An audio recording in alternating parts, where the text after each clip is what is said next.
All right. Thanks a lot, John. Thanks for giving me the opportunity to come here and share some thoughts with you today. So I'll be right up front. I don't have a ton of experience in this area. You know, as John said, I've been with Beck's 3 years, and I started with Beck's fresh out of Ohio State with a degree in agronomy.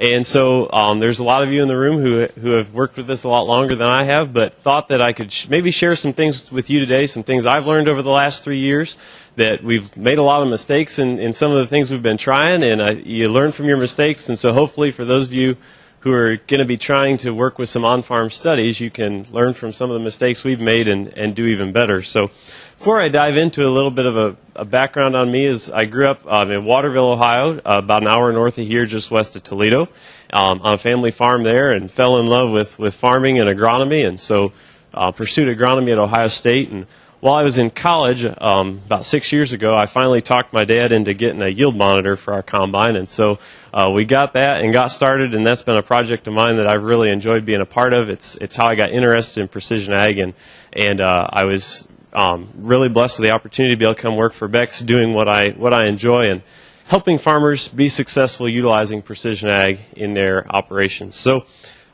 we'll go ahead and get started here. So setting up and conducting on-farm studies. So when you come to a conference like this, you hear about all kinds of new ideas and new things to try, and you come up with these great things you want to take home and try on your farm.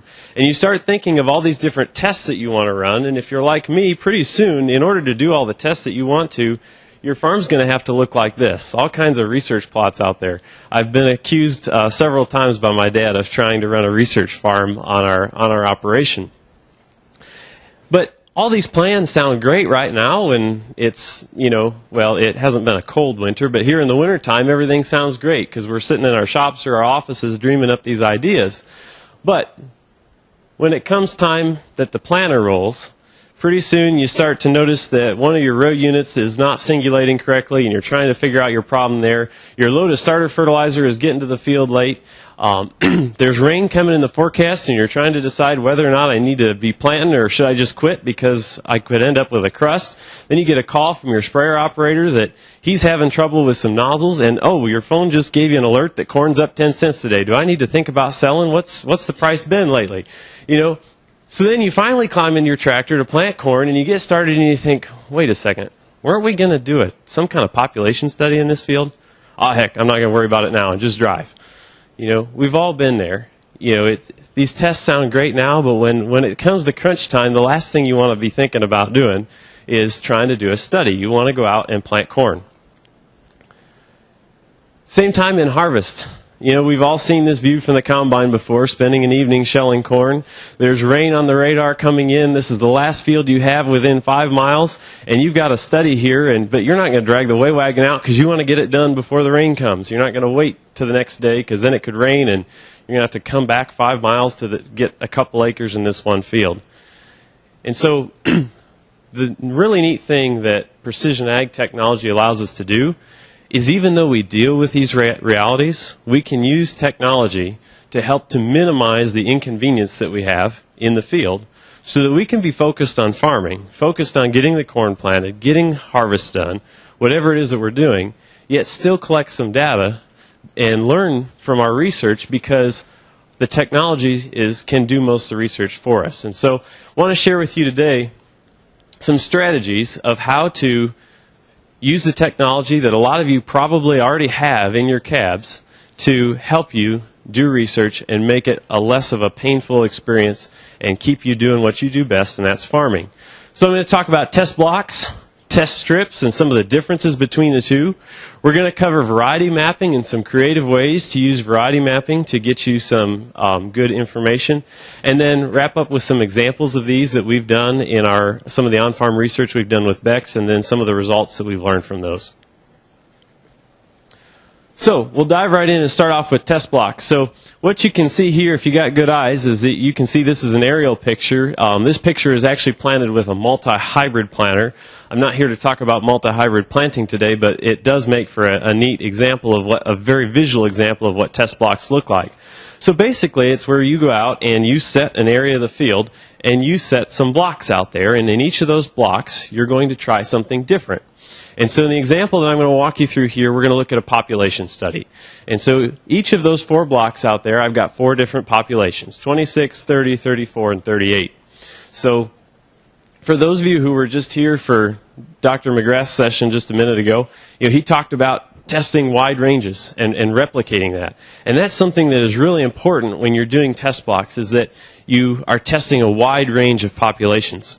One of the common statements I hear from farmers as we're setting these up is, well, if I'm going to plant 32,000 in this area of the field, then I'm going to have one of those blocks be 32,000, and I'm going to have one of those blocks be 31, and one block be 33. And so I'm going to test on each side and see, was I right, or should I have been a little bit higher or lower? But my response is, what if the right rate was actually 29? If you're only testing 31 to 33, you won't know if 29 was the right rate to plant. And so that's why I like to go with the wider rates. It lets you test, some of those extremes. Another thing that's important with test blocks is that you keep them consistent across each area of the field, and that you have multiple blocks within the field. So in a low-yielding area, I'll put one of these blocks with these 4 rates, and in a high-yielding area, I'll put one of these blocks with the same 4 rates, and then one, if I can, fit one into the medium area as well. So you might be thinking now, how do these test blocks actually work? Well, it's the technology makes it pretty simple. When you cross into that block, it automatically changes the rate. But one of the nice things with test blocks is that you don't have to worry about them lining up perfectly with your planter passes. And this is what makes them really easy to work with. So I've got a diagram here that illustrates how this would look with your different passes. And so you can see that you get multiple passes through each of those blocks. And then this allows you to have consistent data all the way across each of those without worrying about what direction you're planting. The other nice thing is that a lot of us sometimes farm fields that aren't quite square with the world. And so while we might lay these blocks out in a perfect north, south, east, west direction, we might not farm the field that way. And we might not be able to identify exactly the way that we are going to farm the field when we're designing these prescriptions. And so having a block like this allows you that if you're planting at a slight angle to that block, you've got plenty of room for that planter to adjust and get a complete changeover to a new rate inside of the block. Now, there's a lot of noise around the outside of the block. And so while these blocks are easy to lay out, when we analyze the data, we need to account for some of that noise. So to kind of explain how much noise we're dealing with around the outside, I wanted to show you some dimensions here. So if you're working with a full acre block, that's 208 feet square. And then you can even go down to a quarter acre, and a quarter acre doesn't seem very big, but that's 105 feet square. And so then you look at different planter sizes, and you can see that even a quarter acre block can work with some fairly, good-sized planters.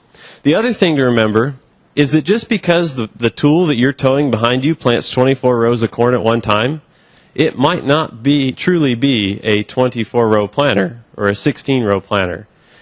A 24-row planter might actually be 3 8-row planters. If what you're comparing is population, you need to ask yourself, how many different drives do I have on that planter? And if I have 3 hydraulic drives on a 24-row planter, I'm running 3 8-row planters. And so as each set of 8 rows passes through that block, they can change independently. If you have electric drives in your planter, you would be driving a 24 one-row planters. And so that's the beauty of some of the newer technologies with electric drive, allows you to do that. So keep that in mind. So in that case, 24-row planter, I've got 3 8-row planters. What's the maximum amount of noise that I'm going to have along the edge of my test block? Well, as the center of that section of your planter crosses into the block, it will change to the rate that is inside the block. So 8 rows is 20 foot wide, so the maximum amount of noise you'll have around the outside is 10 feet. Makes sense? So when we get our yield data, this is a yield map that I've zoomed right into a test block, and so you can see that block laid on top of that yield data. What I'm going to do then is take that noise out. And I like to take out a little bit more than what my noise actually is. So in that case of the 8-row sections, I've got 10 feet of noise, but I'm going to take out 15 feet just to make sure. Another point is to make sure you have your look-ahead settings timed in. So there's a setting in your monitor where that monitor will look ahead so far, so that as you're getting close to changing rate, it will start to anticipate that and start to make that change a little bit early, so that as you're crossing into this buffer zone here, it's already thinking ahead to what the rate needs to be. And so, again, to make sure you're able to take that noise out with that buffer. So now that we've put that buffer in, we're going to go ahead and use some software here and calculate what is the average yield inside each of those small squares in there. And so went ahead and did that here. The yield map and the numbers do not match. The numbers are real data. I just grabbed an example yield map. So if you start to notice the colors don't line up with the numbers, that's okay. So I went ahead and looked at the 4 different populations we planted. What was the yield at each of those populations? And then I like to take it one step further. I want to know, how much money did I really make? You know, even though the 34,000 seeds per acre was my highest yield, did I really make the most money on that one? And when you take out, figure out, calculate your revenue, and then subtract your seed cost, you'll see that you actually made more money planting 30,000 seeds per acre than you did planting 34. So I think the economics of this is an important consideration to think about. So now that I've got this information for one test block, what does that tell me? Does that tell me that I need to plant 30,000 seeds per acre across my whole farm?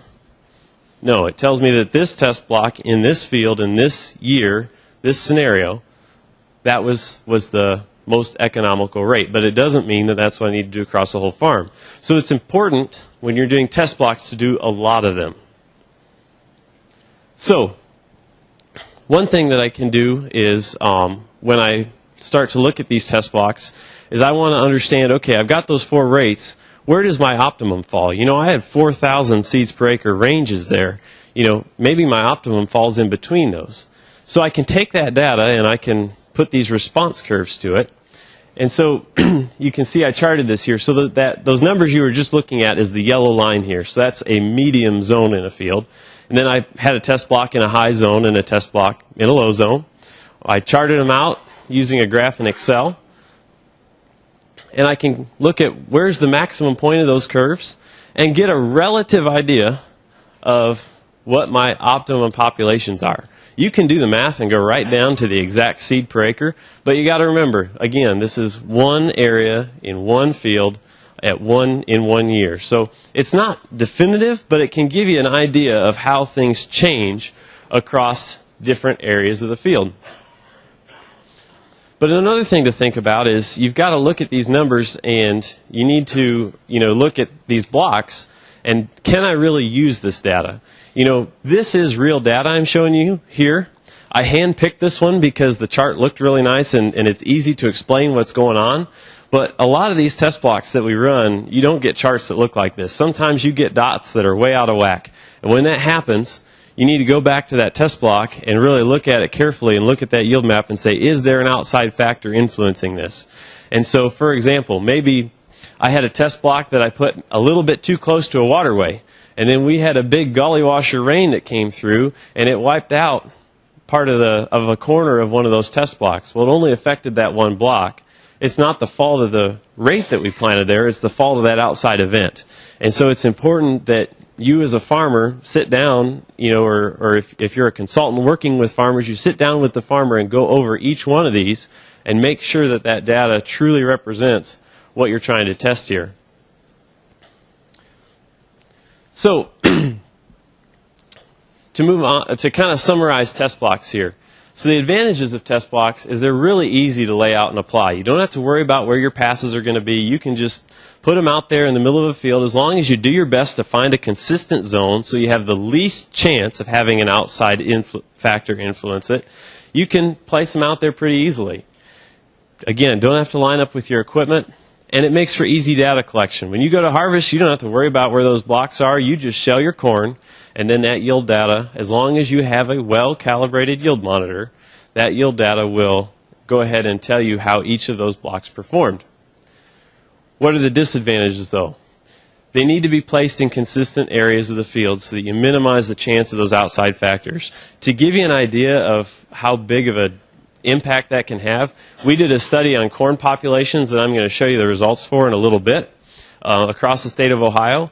We put out 40 of these test blocks this year, and only 20 of them produced data that we felt comfortable using because of outside factors going on. Some of those blocks will be invalid, like I just said. And then really, in order to draw any conclusions to this, you need to extrapolate the data. And that involves a lot of big assumptions, and you may not be comfortable making those assumptions.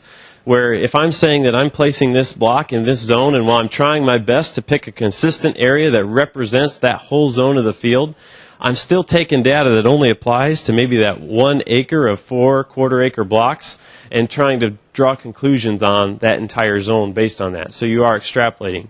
So test blocks are really easy to work with, probably the easiest way to test things, but they are limited in what they can tell you. So changing gears here to test strips. So test strips are another way of going about it. They're a little bit different than test blocks. They can give you some more information, but they're a little bit more challenging to do. So this is an example of a study that we did in partnership with Ohio State. Some of you might be familiar with the Decision Ag late nitrogen project that was done this summer. This is one of those fields that we did that in. So just to give you a little bit of background here, we had this field. This is a 60-acre field, and we split it up into 3 replications all the way across the field. So we had an A strip, a B strip, and a C strip. The A strip got the farmer's normal nitrogen plan. So if he normally put on 30 pounds with the planter and side dressed 160 pounds of N, that's what he did.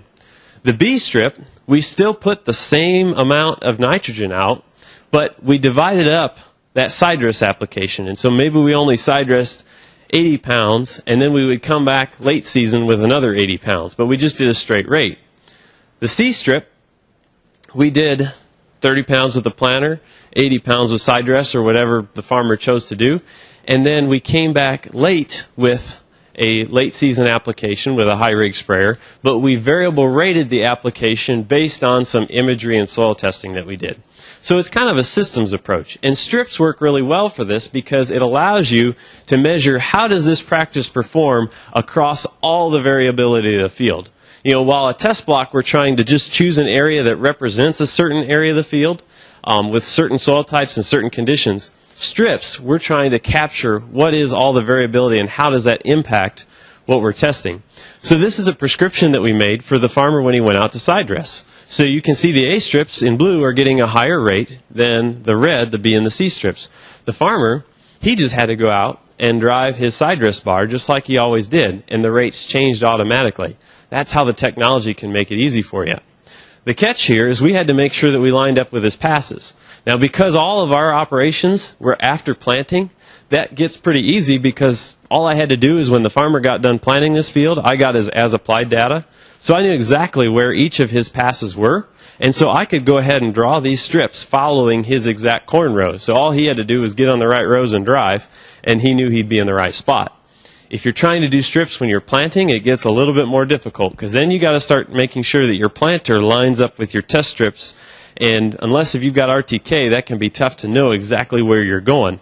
And even if you do have RTK, you need to make sure that your planter operator knows to turn the right AB line on. We had a case of this in this past year where we lost a few fields worth of data because the planter operator just went and set a new AB line and was planting at an angle to the strips, and you lose your data that way.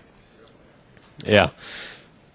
So then here is our prescription for our late season application. So you can see the A strips, the red, are 0 rates, and the farmer could see on the monitor exactly where those were, and he didn't even drive through those because we didn't want any crop damage, because in his normal practice there wouldn't be any crop damage because there's no late application.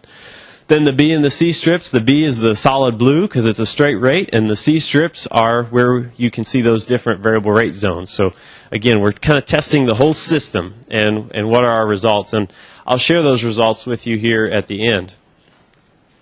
And then in the fall, you can go ahead and again lay those test strips on top of your yield map and be able to analyze how did each of those perform, how many bushels did you get off of each of those strips. So, to wrap up test strips, our advantage is it captures the variability across the field. It measures how does this practice perform when it's exposed to multiple different conditions. It can be compounded to test systems, as we did with that nitrogen trial. and they tend to produce reliable results more often. You can be more confident in fewer test strips because the results tend to be more reliable. The disadvantages is that you've got to make sure they line up with your equipment passes, and that adds a little bit more pain when it comes time to go out and apply those. You got to be thinking about what you're doing when you are planting, and you got to think about what you're doing when you're harvesting too. They are time consuming to create. You got to compare it to those as applied maps, or you have to think about your A/B lines. Where those test blocks, you can just throw them out there wherever they go as long as they're consistent. And then you need to be aware when you're applying treatments out in the field. So the last point I want to talk to you about when it comes to doing some research and some testing is variety mapping. This is something that any planter monitor that has mapping capability, almost all of them have the ability to map your hybrids. And almost all of us are doing that. But the neat thing is even though that monitor thinks it's only tracking your seed varieties, we can be a little bit smarter than the monitors here, and we can trick it into tracking things beyond just seed varieties for us. And so think about you're out planting a field. So this field, I'm going to plant this field all to one hybrid. But I want to do a starter fertilizer test in this field. And so all I need to do is tell my monitor that I'm changing hybrids to, from if 5140 is my hybrid that I'm planting, I can say that in the blue area there I'm planting 5140 with starter, and in the red I'm planting 5140 without starter. So my monitor, it reads that as different corn hybrids. It's all the same corn hybrid. I'm just naming it something different because I'm changing something on the planter. I don't need to lay out strips ahead of time. I don't need a prescription. This can be done on the fly as you're going out in the field. You could do this with insecticide in your planter. You could even do this with different seeding rates if you wanted to.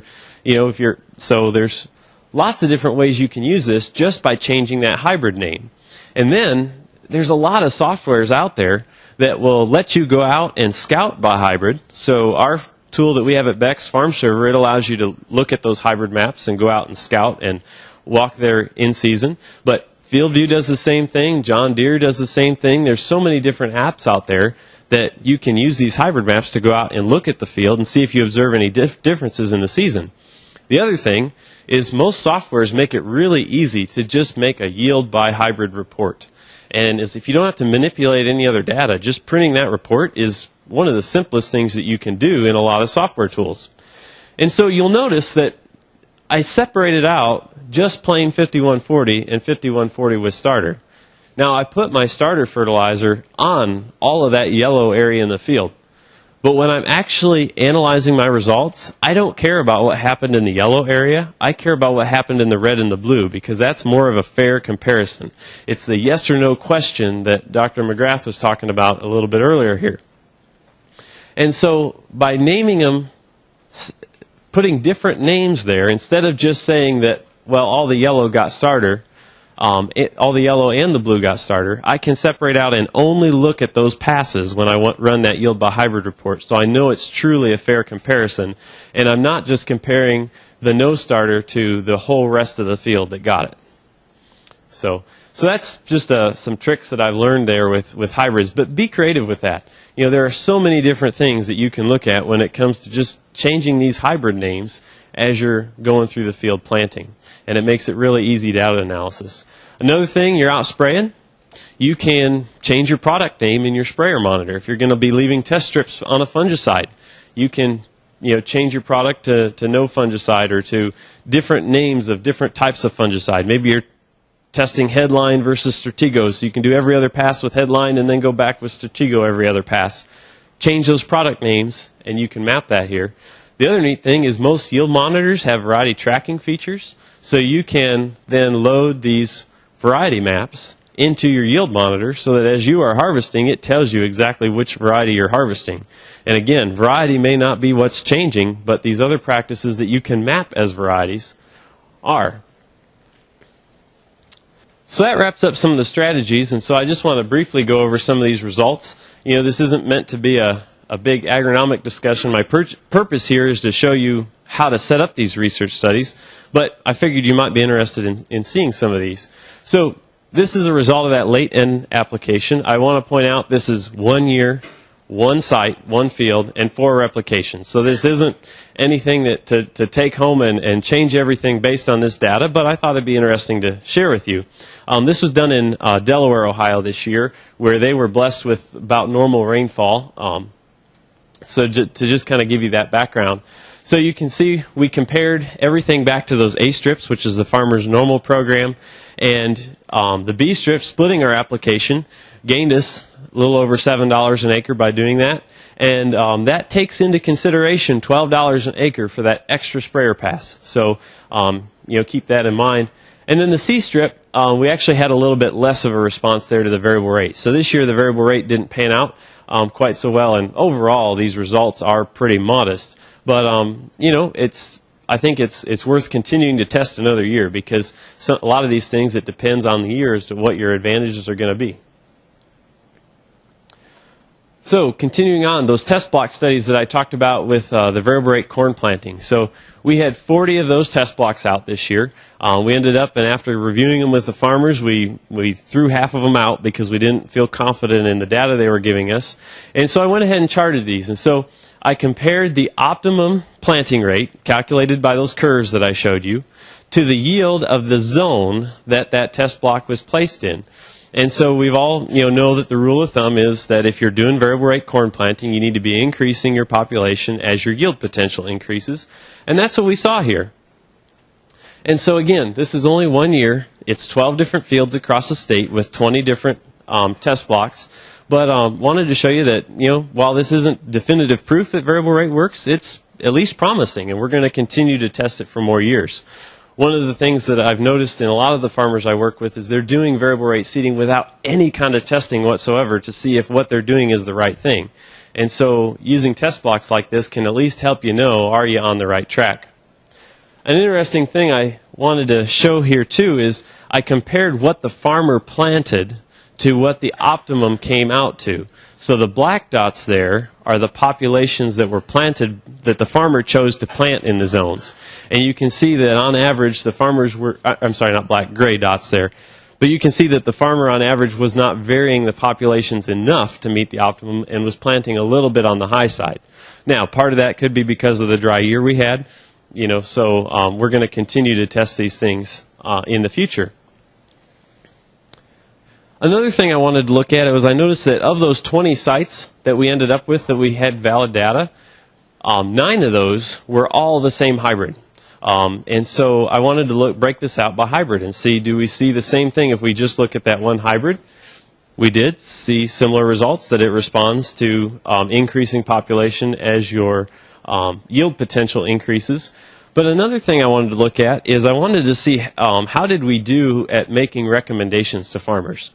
So Beck's, like every other seed company, we put out recommendations of what's an ideal population range for each productivity level that you farm for each hybrid, because different corn hybrids can vary greatly in the ideal population based on the characteristics of that hybrid. So is it a flex ear, fixed ear? Does it handle stress well? Does it not like stress? Because of a lot of those factors that can influence it. So I went ahead and I graphed here that shaded region there are the ranges that Beck's recommends for 5140 at those different yield levels. And you can see that for the most part, we were pretty close. I think part of the reason we were off was probably because we had a dry year in a lot of these test sites. And so, it would make sense that under more stress, your ideal population is going to be a little bit lower in a dry year than in a year when you have good rainfall. So with that, I want to go ahead and just reiterate some of the take-home points for you so that at the end of the day, you know that things to take home with you. So precision technology can make on-farm testing much easier.